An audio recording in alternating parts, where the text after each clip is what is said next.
जय श्री कृष्णा। देवशयनी एकादशी की आप सभी को हार्दिक शुभकामनाएं। आषाढ़ माह के शुक्ल पक्ष की एकादशी को देवशयनी एकादशी कहा जाता है। इसी एकादशी से चतुर्मास का आरंभ माना जाता है। इस अवधि में कोई भी शुभ कार्य जैसे विवाह नहीं किया जाता। मान्यता है कि इस दिन से भगवान श्री हरि विष्णु क्षीर सागर में शयन करते हैं और फिर 4 महीने के बाद उन्हें उठाया जाता है। उस दिन को देव उठनी एकादशी या देवोत्थानी एकादशी कहा जाता है। आइए अब सुनते हैं देवशयनी एकादशी की व्रत कथा। देवशयनी एकादशी की व्रत कथा के अनुसार धर्मराज युधिष्ठिर ने कहा, हे केशव, आषाढ़ माह के शुक्ल पक्ष की एकादशी का क्या नाम है? इस व्रत के करने की विधि क्या है और किस देवता का पूजन इसमें किया जाता है?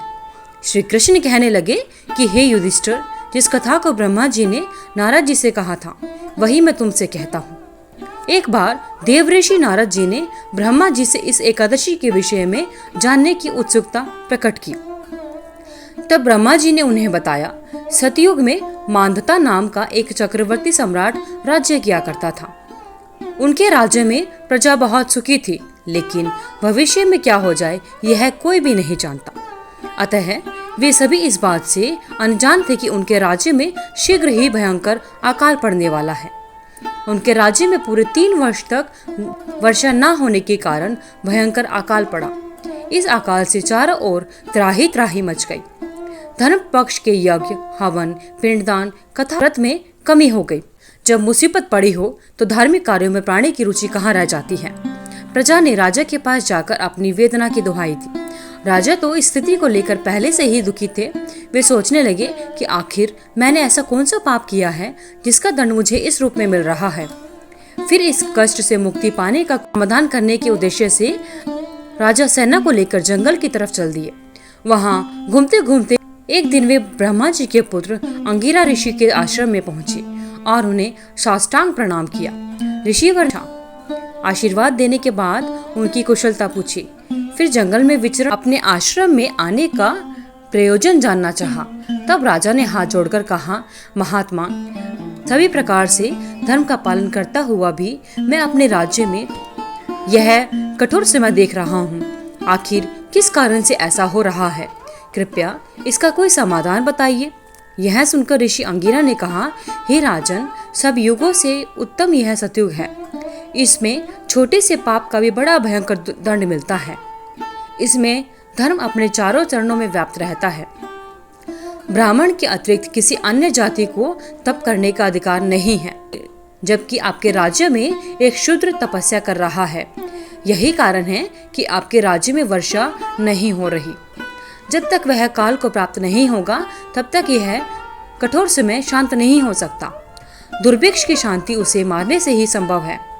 किंतु राजा का हृदय एक नर अपराध शूद्र तपस्वी का शमन करने को तैयार नहीं हुआ।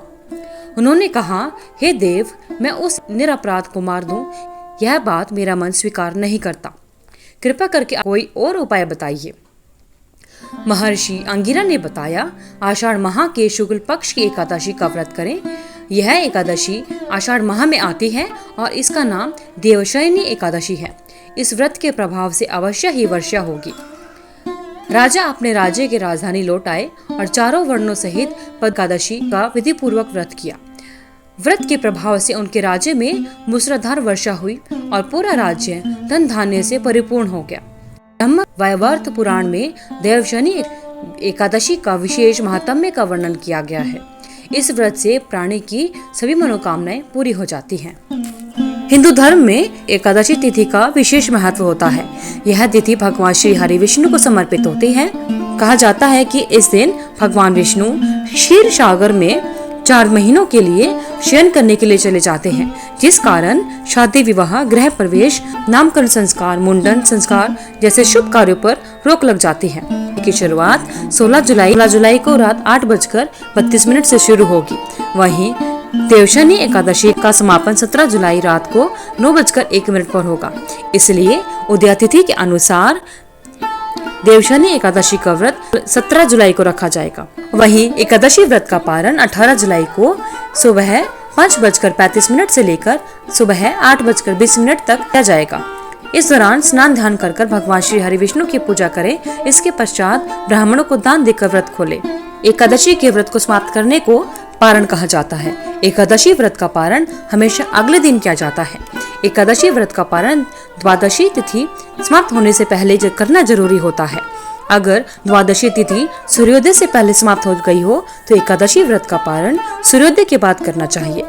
इस बात का विशेष ध्यान रखा जाता है कि द्वादशी तिथि के अंदर पारण न करना पाप के समान होता है। एकादशी का पारण समय सुबह प्रातःकाल होता है। व्रत करने वाले साधकों को दोपहर के समय व्रत तोड़ने से बचना चाहिए। अगर किसी कारण से कोई प्रातःकाल व्रत का पारण नहीं कर पाता तो उसे मध्यकाल यानी दोपहर के बाद अपने व्रत का पारण करना चाहिए। एकादशी व्रत का पारण किसी भी मीठी चीज से कर सकते हैं। इसके लिए भगवान श्री हरि विष्णु को भोग में मिठाई फल लगा सकते हैं। पारण के भोजन में सेब की सब्जी को खाना भी विशेष माना जाता है। पारण के दौरान सूखे मेवे जैसे बादाम, पिस्ता, अखरोट और किशमिश खा सकते हैं। दूध से बनी मिठाइयाँ या चीजें एकादशी व्रत में खाई जा सकती हैं। और कहा जाता है कि व्रत के पारण के दिन अगर आप तुलसी दल को अपने भोजन में शामिल करते हैं तो वह अति उत्तम होता है।